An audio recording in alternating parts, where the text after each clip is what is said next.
Queridos irmãos, queridas irmãs, nós vamos nesta quarta-feira tomar o Evangelho de Mateus, capítulo 20, de 17 a 28.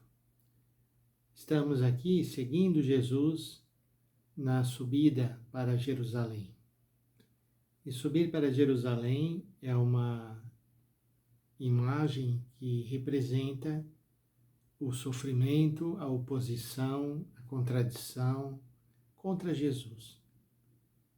Jesus em Jerusalém sofrerá a sua paixão.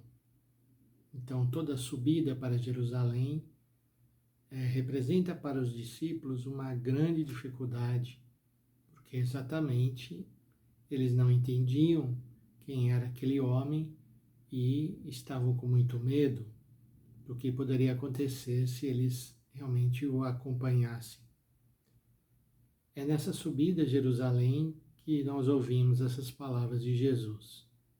Diz que ele tomou os discípulos à parte durante a caminhada e disse a eles claramente: Eis que estamos subindo para Jerusalém, o Filho do Homem será entregue aos sumos sacerdotes e aos mestres da lei, e eles o condenarão à morte, o entregarão aos pagãos para zombarem dele, para flagelá-lo e crucificá-lo.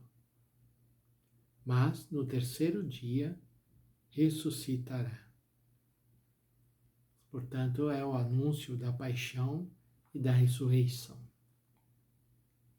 E o texto segue dizendo: A mãe dos filhos de Zebedeu aproximou-se de Jesus com seus filhos e ajoelhou-se com a intenção de fazer um pedido.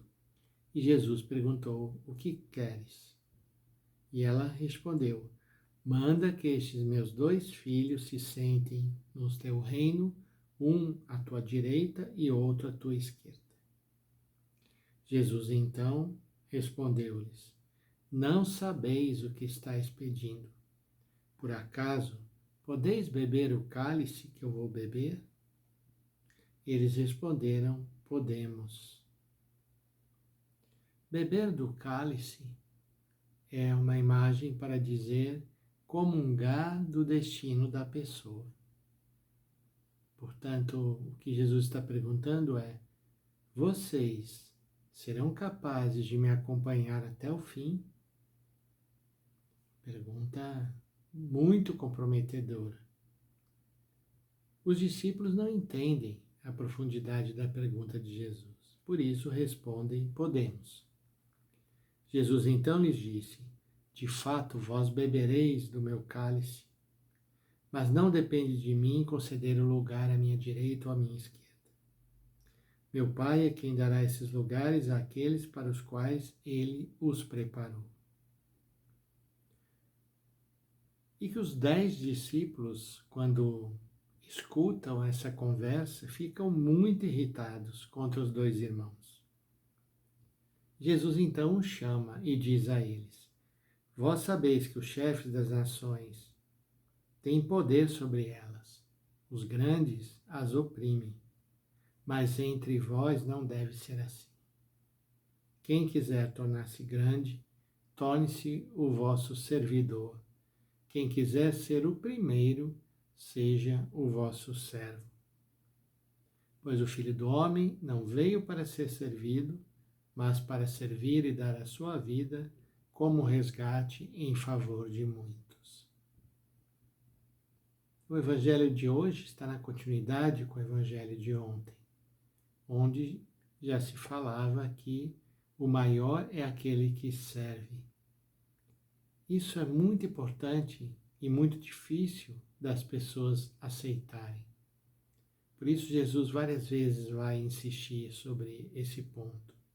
Quem quiser ser o primeiro, seja o vosso servo. E ele deu o exemplo. O Filho do Homem não veio para ser servido, mas para servir, e não só servir, como dar a sua vida em resgate de muitos. Então, queridos irmãos e irmãs, peçamos ao Senhor essa graça de também nós colocarmos a nossa vida como uma vida de serviço, principalmente àqueles que mais precisam. Que o Senhor nos abençoe e nos proteja de todo mal, a nós e a todas as nossas famílias. Em nome do Pai, do Filho e do Espírito Santo. Amém.